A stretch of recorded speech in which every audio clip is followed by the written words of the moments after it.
এইটুকুন আমার পেট ভরে নাম না। শুনে খিদে পেয়ে যাচ্ছে।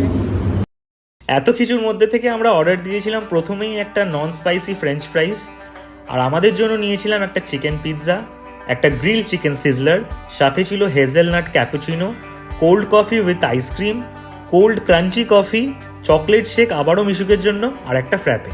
খড়গপুরে ফুললি ডেডিকেটেড কন্টিনেন্টাল ক্যাফে সেরকম একটা নেই, তাই ক্যালকাটা 64 যে কনসেপ্টটা নিয়ে এসেছে সেটা আমার খুবই ভালো লাগলো। আমাদের বেশিক্ষণ অপেক্ষা করতে হয়নি, কিছুক্ষণের মধ্যেই আমাদের অর্ডার করা খাবারগুলো এক এক করে টেবিলে আসতে থাকে।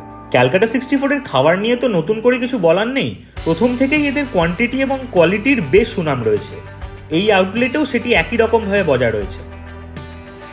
আচ্ছা স্নেহাদি অথবা দেবজিৎ দা, জানি না তোমরা আমার এই ভিডিওটা দেখবে কিনা, যদি আমার ভিডিওটা তোমাদের অবধি পৌঁছে থাকে তাহলে আমাকে একটু জানিও যে তোমাদের এই সসটা মানে যে কেচাপটা এটা কি ইন